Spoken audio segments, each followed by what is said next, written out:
The worst case is the tennis elbow. We still do not understand why. Maybe somebody has a great idea to do some basic research. It's still not understood why. And they have all the same experience. We just talked a little bit during the break. Yeah? For totally unknown reasons. I show you now two things which make sense, but I do a little showcase before. I show you a trigger point treatment on the trapezius muscle. I guess not anybody has seen it before, or do you all have seen it? Most probably not. So I create one case, which you can then ask afterwards how it actually works. Then I show you how to find trigger points with the dollar-clast and to treat them with the piezo-clast. And then I show you something which we are doing nowadays in sports medicine, which is just an idea for those who have something to do with professional athletes. You will get amazing results, but it's not in the literature yet. Okay? He should...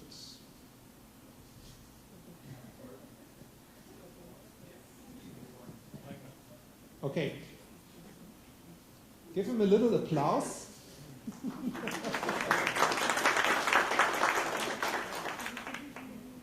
He's a dentist.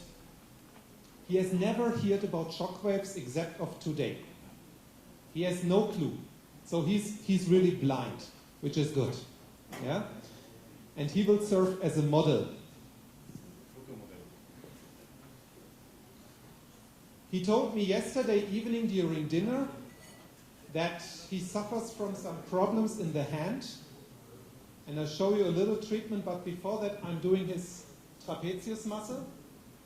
Because as a dentist, you know, yeah, he's like a secretary. A classical case, almost everybody has it. Just have a look. Yeah, the typical trigger point for the trapezius muscle is in the middle of the trapezius muscle.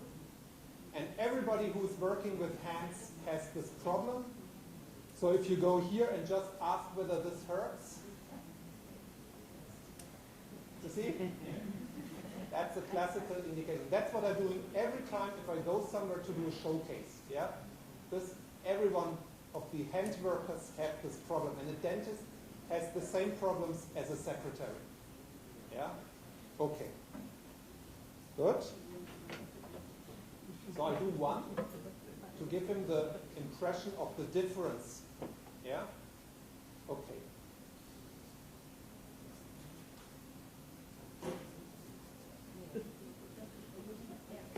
Who has never seen a dollar-class treatment before? Who is a real newcomer? Okay, so quite a few. Number one criterion is you tell the patient what you are doing. Or I must say, it's a good idea.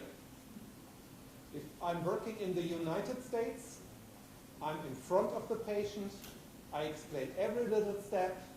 I say, is this okay? Is that okay? Yes. If you're in Russia, you do not talk to the patient. Boom, boom, yeah? It's really the case, yeah? I was in Moscow, I was shocked, yeah? In Moscow, you do not talk to the patient, yeah? In the United States, everything you're doing without talking to the patient goes to the lawsuit, yeah? I don't know how it's here. Okay, I want the power, no, the radio. Yes, the radio. And I want to find fast. Yeah. Okay. So, number one, I put, can you just translate? I put some gel on it here. Botar um meio de gel. É um gel comum desses que So. Okay. Meio de botar. So. And I start with a low energy, always. Because if I start with high energy, and he will, yeah, the next is, yeah, and that's not good. Yeah.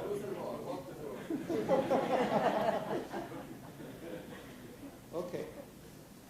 So I start with an energy which he might not feel. Tell him that I'm starting.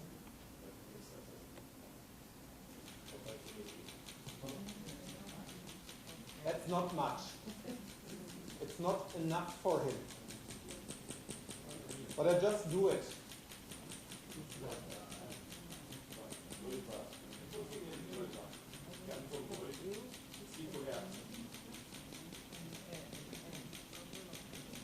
So,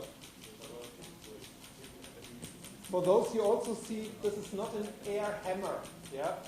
There's no need to treat like this. It's not necessary. The idea is not to ram the handpiece into his muscles. The idea is just to apply the energy. Nothing else. So you can do that with 2 fingers. I just stop and just have a look. The skin gets a little bit red. Does that make sense? That makes perfect sense because we have the highest energy flux density in the skin. Very simple things. So reddening of the skin is something you have to tell the patient. Yeah? If you treat somebody who's going to a bodybuilding contest an hour later, or a lady who's going to a beauty contest, and this lasts for a while, so you have to tell the patient this little red skin will happen, but it's not a problem. Good. As I told you, the frequency is not an issue. Ask him whether he can feel it.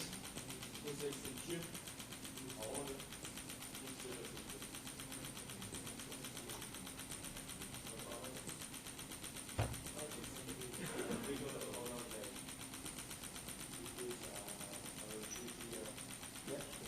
Okay. So can he feel it? Okay, good.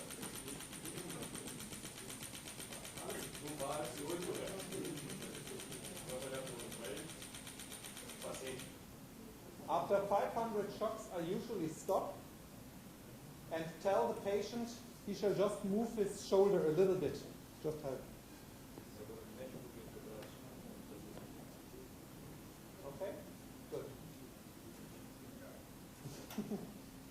Okay, we continue.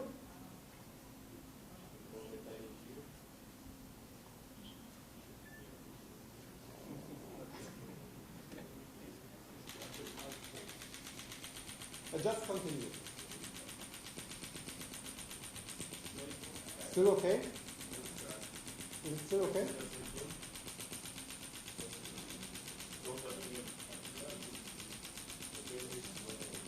It's gone or more or less? Okay.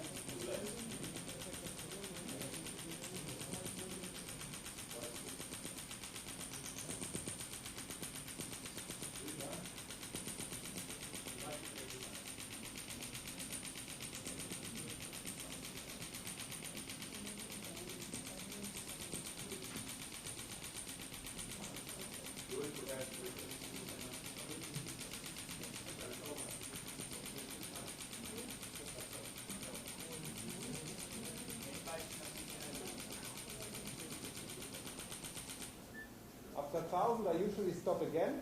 Tell him he shall just move a little bit.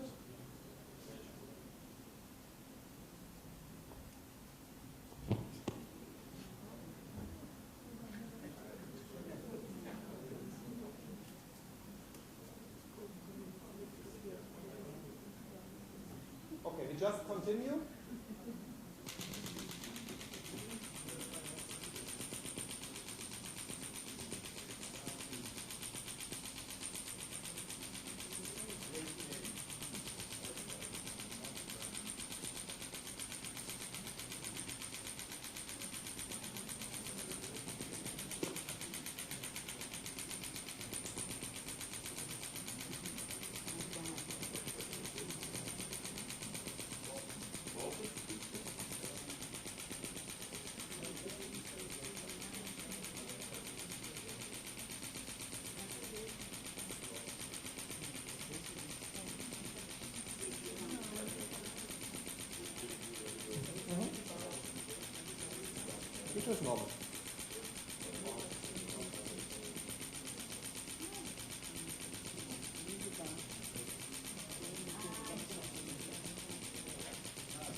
him how it feels.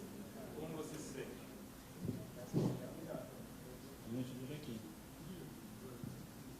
Eu tinha uma limitação desse movimento devido à minha profissão e o excesso de exercício de dirigir de um consultório para outro. Eu realmente estava com dor tomando anti-inflamatório. Eu fiquei sabendo dessa apresentação, fui conhecer para a área de ATM, que me interessa, e estou aqui na frente de vocês. Realmente a dor nessa região melhorou muito. Continuou aqui na região da mão. Não sei se deve ter outro tipo de aplicação. Estou conhecendo as ondas agora.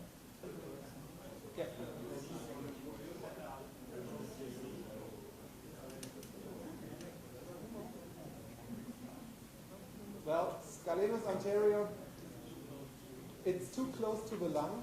Yeah, trapezius is a good idea. Infraspinatus is an excellent idea. But this here I would not treat. Yeah, sternocleido, not. Yeah, everything which has to do with the aperture of the lung is a contraindication. What I did with him, actually, he doesn't know that. You should tell him. What he doesn't know is that I increased the power during the treatment by more than 100%. Just tell him. Começou com 2 bar.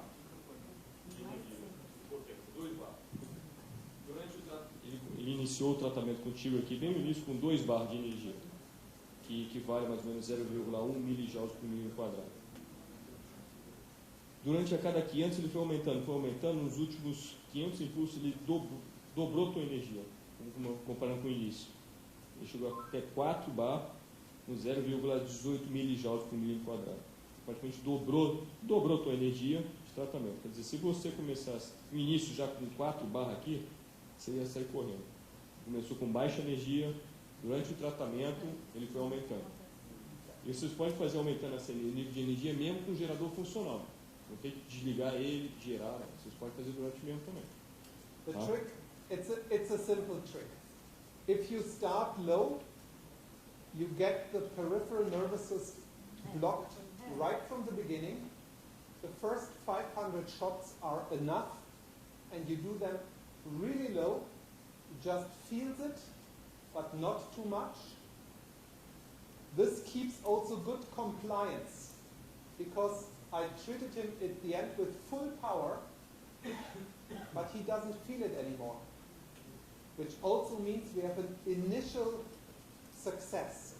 And that's a very, very important point, because there are not many treatments out where you have an initial success, and you could feel, you can make this initial success objective by starting with low and going very high, and the patient just doesn't feel it anymore.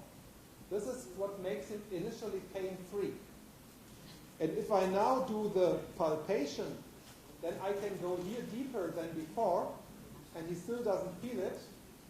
Whereas on the other side, it should still be the same, and you can feel it also now. Yeah. So on the right side, on the treated side, the muscle is relaxed compared to the untreated side.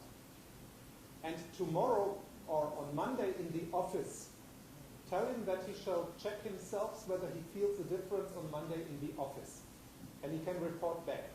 Na segunda-feira, se estiver no seu consultório, mexa seu ombro, veja como você está sentindo. E reporte, sei lá, vou te dar passado no meu telefone, no meu e-mail, você me manda e me avisa. Ok.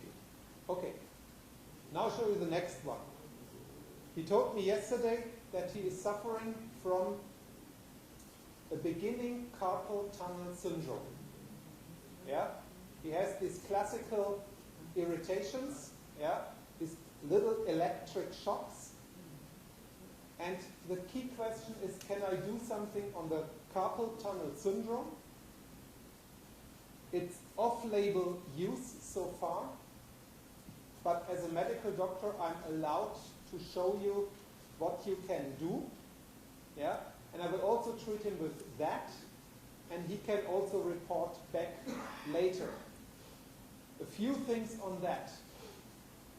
It's not an insertion tendinopathy. We are treating here a nerve. But we are not treating a normal nerve, we are treating a nerve which is a little bit entrapped and has some sort of little inflammation, not the nerve itself, yeah, but the perinervous tissue in front of the carpal tunnel. This is something you can treat, but you must be extremely careful. But I show you how it works. A little bit physics, but only a little bit. The area of the planar applicator is 5 times the area of the 50 millimeter applicator. It's a simple calculation. Yeah? It's just the measurement. This is 15 millimeter. This is 36 millimeters. So take a calculus. Yeah? You have to calculate 18 for the third power, for the second power, divided by 7.5 at the second power. And then you have approximately a factor of 5. This handpiece delivers a maximum energy flux density of 0.55 millijoule per square millimeter with the 15 millimeter applicator. That means I have a maximum of 0.1 with the power handpiece and the planar. And I can reduce it, if I'm working here with 2 bar, I can reduce it to 0.05 millijoule per square millimeter, and the device is still working properly. And I also do not hit the median nerve directly. I can treat the entire area, which gives a better feeling. Yeah? Because I do not hit the nerve directly, I hit the entire area. Okay. So, and here, no games with increasing the pressure. That's a contraindication. Here we really keep with low pressure.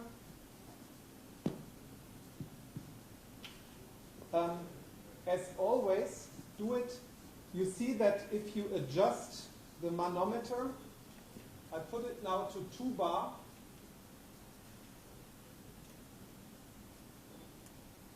But don't go to the patient, because this is what the compressor delivers. But the first shots are still at high power, so always let the device shoot a little bit, and then it is calibrated, and you see that it even during, I adjusted it to 2 bar, just the first 20 shots, remove it to 1.8. That's another trick. Always start the device shortly before, then it's calibrated, and nothing can happen. Okay. Ja, aber immer 5 Hertz. Oder immer 2? Ja, 2 Hertz. As this is something which is potentially a bit painful, do not start at high frequency, start at low frequency, and first check. And, as we discussed the entire morning, as I do not have a focus here, I do not need to focus. Yeah?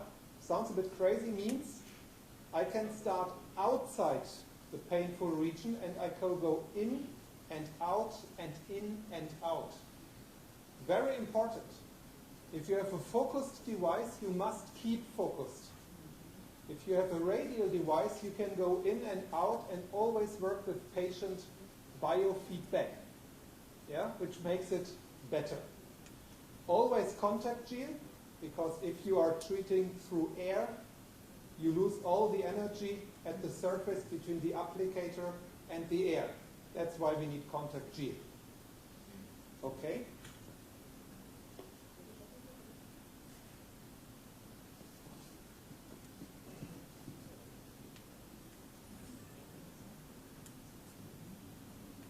Good. So we start here outside and just ask him. No problem. Good. And the vessel don't worry you? Not with this energy flux density. No, that's not enough. Yeah. This is a dramatic reduction. This is approximately, at this moment, this is 1/5 of the maximum energy with the radial handpiece. Here, nothing can happen.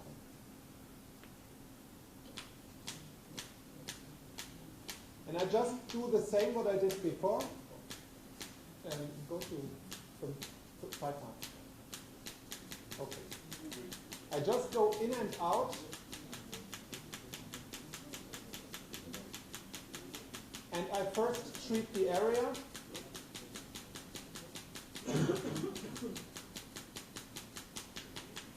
Obviously, I do not go directly over the arteria radialis, which is here. Yeah?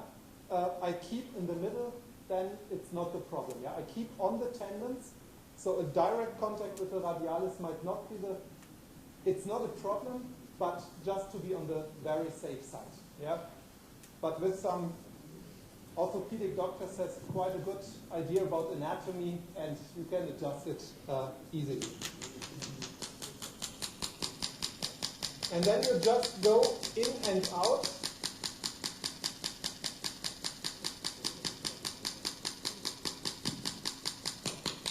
And if you're doing something potentially painful, as I'm doing, you do not treat from behind.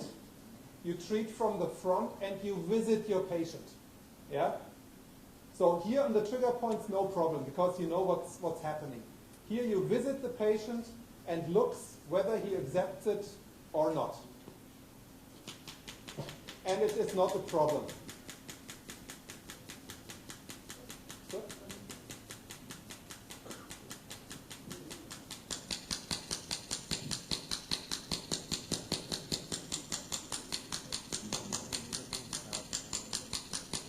Okay, if he accepts this, we can increase the frequency. We keep the energy as low as it is. I'll go to 10 hertz.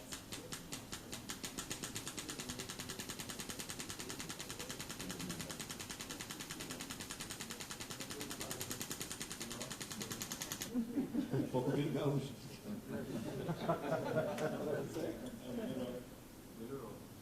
Better? Okay, it's a good sign, yeah? Oh, it's a little bit, it just helps, yeah? I don't know why. And if something goes wrong, you have now the time to readjust your treatment. It's a lot of psychology, as always, yeah? Don't do 2,000 shots and the patient thinks after 50, what the heck is he doing there? Yeah? Talk to the patient.